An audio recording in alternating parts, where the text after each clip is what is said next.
Bien, señores, pues estamos de regreso en este su programa La Voz de la Fiscalía y le damos también un saludo, ¿verdad? Introductorio a Yuberki Juante. Yuberki, buenos días. Buenos días, Liranzo. Buenos días, Carlos. Qué placer estar una vez más con ustedes el Yuberki, día de que hoy. tú estás como invitada especial también el día de hoy. Sí, llegué a acompañarles junto con nuestro invitado especial. Hay que decirle a nuestro invitado especial que el programa es a las 10. Porque aquí a las 8 de la mañana ya había gente de él esperándolo. A las 10 de la mañana el programa, doctor. Está bien, está bien. Señores, este es un programa para mí muy difícil porque yo me va a tocar entrevistar o participar de la entrevista a quien es mi jefe. Yo no soy jefe de nadie. A mi jefe, bueno, yo voy a cuidar la pregunta que yo voy a hacer porque No, hago pero una yo pregunta voy a hacer rara un y al gancho. otro día estoy botado de... No. Yo voy a poner los ganchos. No, pero yo no soy eso. Ah, bueno, señores. Señores, recibimos en el día de hoy al señor Guido Gómez Mazarra. Ay, mamacita. Guido, usted es recién nombrado presidente del Indotel y hemos Pero no visto... hemos dicho el tema todavía. No, pero voy para allá. Ay. Hemos visto que sus primeras declaraciones son tal vez muy alejadas de lo que la gente entiende y espera que hace el Indotel. Okay. Yo he visto que usted ha hablado de interconectividad, de los destacamentos, de seguridad ciudadana y todo eso.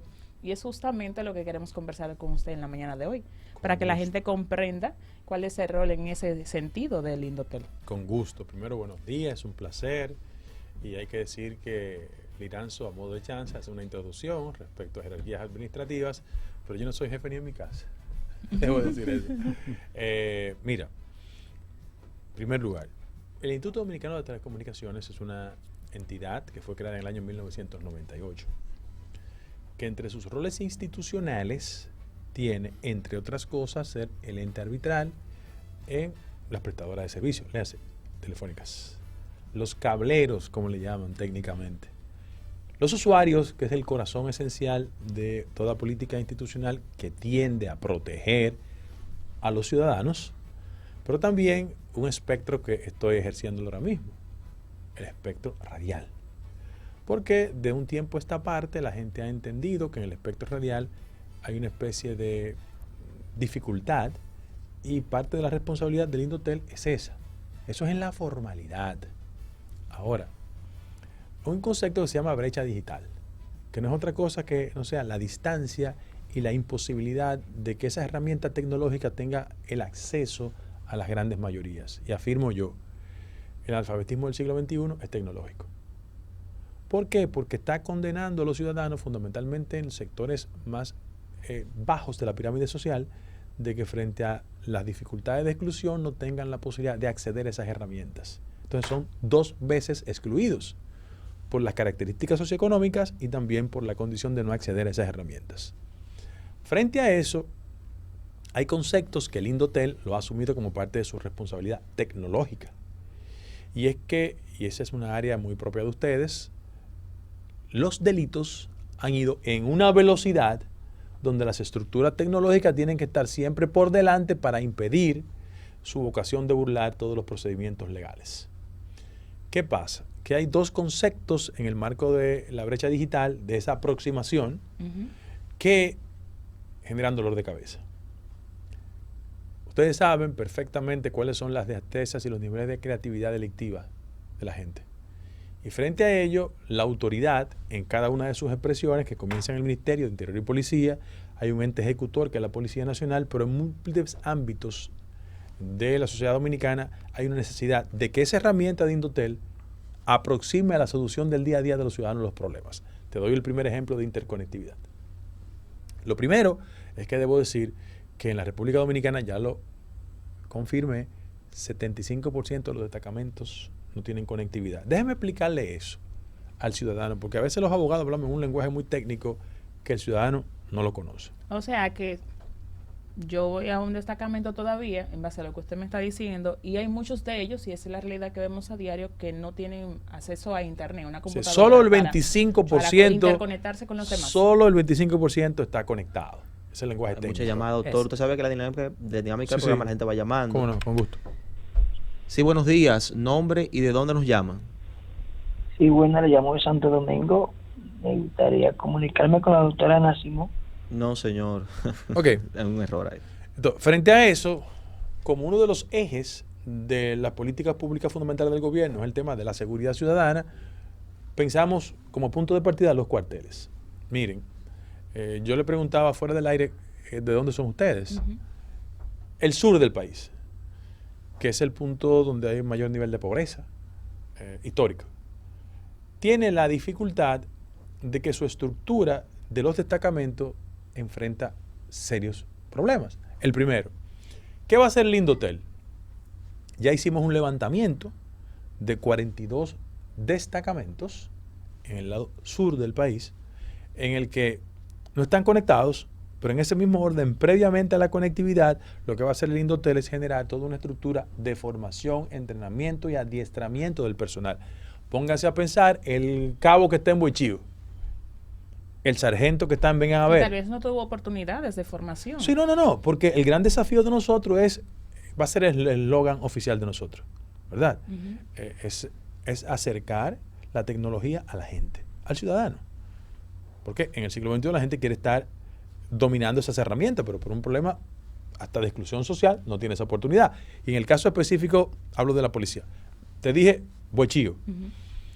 La primera responsabilidad de nosotros es formar. Va a haber un ejército de técnicos de Indotel diseminado por la parte sur del país, porque ahí vamos a comenzar instruyendo, adiestrando y bien formando. Que sepan prender la computadora, imprimirla, generarse destrezas especiales, para que cuando llegue Juan Pérez, un nombre figurado, ¿no? Sí, claro. A Boichío, ellos sepan no solo recibir la denuncia, sino canalizarla técnicamente. Esa es la primera etapa. La misma etapa, la conectividad. Garantizar de que esos destacamentos, repito, 42 en principio, estén conectados. Y lo tercero, no lo podemos decir muy alto porque podían confundirse, y es que tú no puedes generar una idea de modernidad y de conectividad cuando el destacamento está en malas condiciones. Si llegaste a ese mismo destacamento, en Boichío, por ejemplo, y a lo mejor no está en muchas condiciones, no es que el Indotel va a construir los destacamentos, es que va a generar una idea de modernidad sobre la base de crear las condiciones mínimas para que esa noción de modernidad le hace computadora, impresora, formación, se vinculen también con una mejor imagen del cuartel. En la parte de construcción de esos destacamentos, entonces podrían, qué sé yo, buscar la colaboración con otras instituciones. Sí, eso lo vamos a hacer. Y ya institucionalmente está hecho. Eso lo primero que debo generar como un proyecto en lo inmediato, finales de octubre, comenzamos. Ahora, en lo inmediato, hablando de conectividad, yo quiero hacer un ejercicio de respeto al principio de la institucionalidad y de la continuidad del Estado. En el país hay un concepto que se llama apagón analógico. Yo lo voy a traducir en un lenguaje muy elemental, repito, para que los conceptos técnicos no desvirtúen al ciudadano. Bueno, el país tiene un desafío de cerrar ese ciclo análogo y dar el salto a lo estrictamente digital. Si yo vivo en Los Alcarrizos, ¿verdad? Y por una razón u otra no tengo el televisor moderno, evidentemente lo que nosotros hemos hecho y desarrollado producto de un acuerdo con el BID dio un financiamiento para eso de 2 ciclos de 450,000 cajitas. Le dicen cajitas, pero son convertidores. Que ya empezaron a darla. Sí, ya lo hicieron. Entonces, en el segundo ciclo, para concluir este primer apagón analógico en el este del país, en la capital y en una parte del Gran Santo Domingo, nos queda Pedrográn. Nosotros vamos a comenzar la tercera semana de septiembre allá, que es un programa que tiene un esfuerzo educativo donde evidentemente va a identificar, y ya están identificados con un levantamiento, los sectores que van a recibir el beneficio producto de una orientación del uso correcto de la cajita, pero repito, es un convertidor en la intención de que todos tengamos acceso al mundo del siglo XXI. Una pregunta, ahora que usted está asumiendo este nuevo reto de presidente del Consejo directivo del Instituto Dominicano de Telecomunicaciones, ¿cómo contempla su gestión o cómo ve su gestión la convergencia de estos 3 factores? Primero, en República Dominicana no tenemos todavía un estudio acabado que pueda determinar cuál es el nivel de analfabetismo funcional que hay en la población. O sea, gente que sabe leer y escribir, pero gente que a pesar de que hace eso, no comprende ni procesa bien lo que lee. o por lo menos no tampoco puede hilvanar alguna idea escribiendo. Eso se llama analfabetismo funcional y no hay estudios para determinar cuál es el nivel cuál es el grado, cuál es el nivel de ese tipo de analfabetismo. Segundo, el tema de la brecha digital, que usted lo mencionaba ahorita.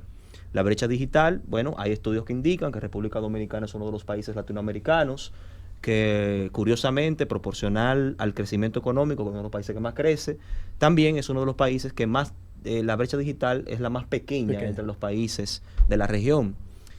Y tercero, la seguridad ciudadana y el acceso que tendrán las personas a este tipo de conectividad. ¿Cómo ve la visión suya, la convergencia de esta gente que están en este rango de analfabetismo funcional? ¿Cómo conectarlos, ¿verdad?, a este proceso y cómo garantizar esta seguridad ciudadana con esta visión que usted tiene? La respuesta siempre a las deficiencias formativas, y siempre yo soy hasta fastidioso, es más educación, más educación, más educación. También eso responde al modelo educativo formal en el país. Yo creo que en este país, junto a el ITRA y el Infotet, hay que diseminar en todo el territorio nacional escuelas de formación técnica, hasta por una realidad del nuevo mercado laboral. En el nuevo mercado laboral dominicano, las profesiones tradicionales, las que muchos de nosotros no hemos desarrollado, son bienvenidas, bien recibidas, pero el mercado laboral dominicano, mejor un técnico en ciencias de la computación tiene mayor posibilidad de trabajo que un profesional tradicional. Entonces, existen acuerdos institucionales con el Infotet por un lado y por el ITLA de crear esa cultura de la formación tecnológica, e Indotel ha hecho ya las primeras conversaciones. Existen acuerdos institucionales. Inclusive puedo recordar que, aunque no está en la jurisdicción de nosotros, los centros se llaman CCT, Centros Tecnológicos Comunitarios. Esos CTC lo que hacen es, en el pasado, y aunque fueron llevados a la jurisdicción de la Presidencia de la República, lo que hacía era aproximar la herramienta formativa tecnológica a todo el territorio nacional. En Gaspar Hernández había un centro tecnológico comunitario. La pasada administración lo que hizo fue conectarlo con el factor de política social. Muchos de ellos están abandonados en todo el territorio nacional, y nuestro primer reclamo frente al presidente de la República es en esa dirección. Recibimos una respuesta positiva de por lo menos nosotros tener las condiciones para recomponer ese espíritu de que los jóvenes de Villa Jaragua, por ejemplo, que es buenísimo en matemáticas, su papá es agricultor, pero no tiene la posibilidad de acceder a una tablet o una computadora, tenga en el Centro Tecnológico Comunitario la posibilidad de hacer su tarea. Eso justamente yo le iba a preguntar, doctor, y perdone, porque aunque los CTC en su momento tuvieron como ese apogeo, ese auge, y todo el mundo podía acceder y los cursos eran muy continuos, como con una baja, un receso. Sí, pero eso no es parte de esta administración. En la administración anterior de otro partido se transfirieron a la Presidencia de la República, y eso generó una especie de inactividad en todo el territorio nacional de muchos CTC. El interés de nosotros es rescatarlo. Aquellos que no estén en la política social, ¿verdad? Rescatarlo, reformular el concepto, crear las condiciones para que los jóvenes vuelvan. Eso es el primer componente. En ese mismo orden, Liranzo hablaba sobre los estudios que se han hecho. Es evidente que hay un cuerpo de figuras del mundo de la economía, que ya yo he conversado con ellos, que van a tener una relación institucional con el Indotel, y la próxima semana lo vamos a anunciar para hacer varios estudios. El primero es el nivel de lo que yo llamo analfabetismo tecnológico, es decir, las escasas destrezas del ciudadano para el mundo de la tecnología. Uno. Y dos, otro elemento que sí es importante. Regularmente el Banco Central en sus informes combina el sector transportación con el de comunicaciones. Post pandemia, el sector de las telecomunicaciones ha sufrido una baja en el impacto que tiene en el Producto Interno Bruto. Hace 7, 8, 9 años el impacto era mayor, 2.1 del PIB, hace 7 u 8 años. Ahora es 0.98. Y eso hay que generar el nivel de conciencia y confianza en los actores, en los inversionistas. Debo recordar que en la República Dominicana la inversión extranjera en el primer semestre del año alcanzó 1.700 millones de dólares, que proyecta 4.500 millones. Yo aspiro y espero que en el marco de esa inversión vengan más recursos para el sector de las telecomunicaciones y así reactivar el sector.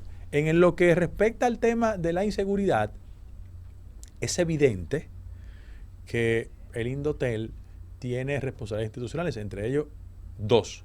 El tema de la ciberseguridad, que quiero hacer una explicación sobre eso. Y en segundo orden, ¿cuál debe ser el rol y cómo activamos el circuito de la inteligencia artificial. Ahí vuelvo al argumento original. Bueno, los modelos de seguridad no son los típicos del siglo XX. Que está en constante desarrollo, Sí, evolución, claro. la inteligencia artificial. Pero yo pongo un ejemplo para el tema de la ciberseguridad. Nosotros tenemos un país vecino que evidentemente nos obliga a tener unas políticas de ciberseguridad e inteligencia preventivas. Ojo, yo no quiero emitir una consideración para denostar a ningún país. Lo que estoy diciendo es que todo Estado tiene la facultad de generar esas políticas de prevención. Yo le doy un ejemplo de sentido común. ¿Acaso el Indotel y las políticas de ciberseguridad no tienen que hacer todo el esfuerzo para que personas con antecedentes delictivos y que sobre todas las cosas liderean grupos delictivos en Haití, que el país lo conoce perfectamente y el mundo también, no tengamos el nivel de protección para que no ingresen al territorio dominicano? Yo pienso que es una responsabilidad que tenemos fundamental. En ese mismo orden, ¿acaso los temas de cualquier naturaleza como narcotráfico internacional, hay uno que la gente casi no toca? Tráfico de órganos, que es un tema que la gente no lo incorpora al debate diario, pero es un tema que tiene un nivel de rentabilidad y beneficio lamentable y doloroso, pero existe. Entonces, en el Indotel hemos, repito, como parte de una responsabilidad, lideramos una mesa de ciberseguridad en esa dirección. A mí lo que más me preocupa en la gestión del Indotel, independientemente de sus funciones institucionales y apelando al eslogan nuevo de que la tecnología al servicio de la gente, es cómo hay soluciones de orden práctico que no existen en el país que desde el Indotel podemos proveer. Le doy 2 ejemplos. Bueno, yo vi a la Fundación Guzmán, que es una fundación que hace un esfuerzo sobre el perfeccionamiento de la redacción y el uso correcto del lenguaje, decir que en el país, es la Fundación Guzmán Ariza, es muy famosa, es decir, que la Constitución de la República tiene problemas de faltas ortográficas y de sintaxis. Bueno, qué desagradable es para cualquier ciudadano ver un documento oficial con faltas ortográficas. Nosotros estamos trabajando una aplicación. Se habló de la Constitución en estos días. Exacto. Nosotros estamos trabajando una aplicación que la vamos a entregar institucionalmente a todos los departamentos del gobierno, todos los ministerios, direcciones generales, en la intención de que sobre esa aplicación, después que se redacte el texto, automáticamente se libere de problemas de sintaxis y de faltas ortográficas. Y vamos a hacer una contribución con la Fundación y con la Academia de la Lengua, que lanzó su grito de alarma. Yo hablé con el doctor Rafael Peralta Romero en esa dirección, que también es director de la Biblioteca Nacional, para garantizar la tranquilidad de que el texto oficial que tú leas respecto de cualquier organismo tenga esa limpieza. Segundo lugar, y es un tema que sí está invisibilizado, pero tiene mucha importancia. ¿Qué garantía tenemos los dominicanos y dominicanas sin transgredir derechos, sin darle a la publicidad, que la madre que envía a su hija o su hijo al liceo Estados Unidos, que está en la Doctor Delgado, y el muchacho o la muchacha tiene destrezas en voleibol, ¿por qué no tenemos un banco de datos? Y tengo una reunión este martes con doña Miriam Germán Brito en esa dirección. ¿Qué garantía tenemos nosotros de que mi hija, tu sobrina, cuando va a recibir la enseñanza deportiva, el profesor no tiene antecedentes de abuso y de acoso sexual? ¿Cuántas historias en este país en el día a día no tienen ustedes de personas que los padres le entregan al líder deportivo o al entrenador con la mejor de las intenciones y termina siendo un abusador sexual o un acosador? Pero, doctor, ¿eso no podría reñir con la función social de las penas? Por ejemplo, cuando una persona se reivindica por la imposición de una pena y se reincorpora a la sociedad, si quedara este tipo de registro, podría ser un estigma para su desenvolvimiento. No estoy hablando de registro y uso público. Al actor público darle la información suficiente para tener el cuidado del lugar. Correcto. No estoy haciendo el ejercicio de hacer el documento de conocimiento público. Es que tú le dices al actor público, ok, tú eres director del INEFI, estos son tus profesores de educación física. Perfecto, no hay problema. ¿Tú sabías H, R o Z? No es para que sus antecedentes sirvan como un impedimento al ejercicio, sino para tener la información suficiente. Hay una frase que yo aprendí en mi barrio que dice que no es bueno mandar la carne con el gato.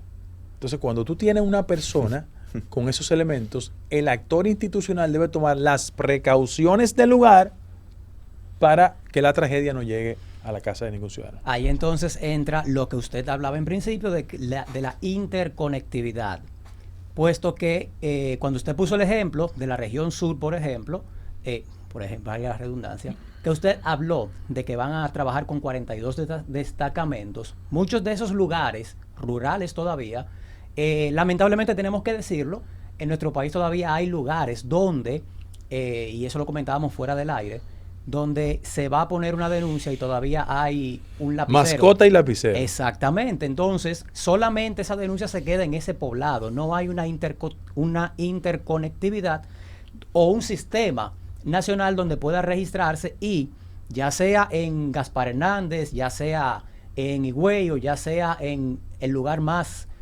alejado del país, se tenga un registro de que esa persona en algún momento tuvo un antecedente, como usted dijo, o está prófugo. O está prófugo, exactamente. Sino que esas denuncias, pues precisamente por la falta de conectividad, se quedan solamente en los lugares donde fueron puestas. Sí, eso es así. La señorita dice, y cuidado, es verdad, es verdad. Lo que sí, ese esfuerzo tiende a transparentar la relación de la policía, del destacamento con la ciudadanía. Hace mucho mejor, incluso más efectiva lo que es la seguridad ciudadana, claro, que es parte esencial de la política del Estado. Claro, claro. Y déjeme decirle algo. Eso no es otra cosa que colocar la herramienta tecnológica al servicio de una política general del Estado que tiende a reducir los niveles de inseguridad. Y a propósito de seguridad ciudadana, señor Guido, vemos que está en curso lo de la reforma policial, lo que ha provocado a nivel jurisdiccional fuerzas de tarea conjunta en las que están involucradas la policía, la Procuraduría General de la República y sus diferentes fiscalías, y así sucesivamente. Dentro de esa fuerza de tarea conjunta, entonces se va de alguna manera a pasar, ustedes como Indotel pasarían a formar parte a fin de fortalecer pues, mediante esa interconectividad estos trabajos que se están realizando. En principio vamos a proveer de los elementos tecnológicos para eficientizar su rol.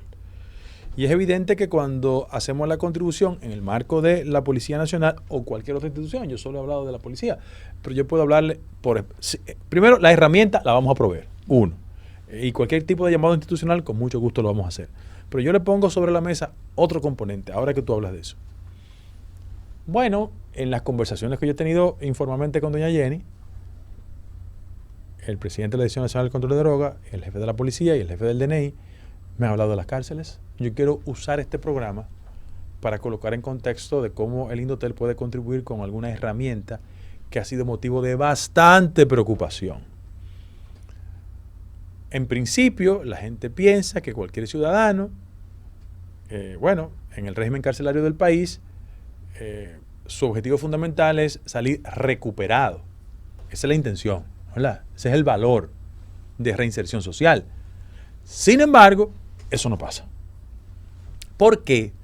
Porque hay un ejercicio larguísimo, yo puedo anotar aquí, a propósito de hoja y papel, de los acontecimientos que se desarrollan en las cárceles del país. Por ejemplo, a mí me han confesado autoridades, y en ello también el director de prisiones, que es el doctor Hernández, amigo mío también, que situaciones como sicariato, la Asociación de Bancos del país y autoridades institucionales bancarias están preocupadas por tantos niveles de delitos cybers, como le dicen en inglés, que se desarrollan en las cárceles del país.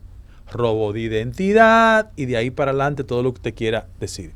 Por ejemplo, ¿cuál es el inconveniente que se ha presentado históricamente? Que se necesitan los llamados jammers, que no es otra cosa que son los famosos bloqueadores, que impidan el uso incorrecto de una herramienta como el teléfono o cualquier otro mecanismo tecnológico en la intención de hacer de la herramienta una fuente de prácticas delictivas. Desde la cárcel se delinque. Oh, sí. Se hacen estafas, sí, de todo. Entonces, ¿cuál es el tema que está en discusión?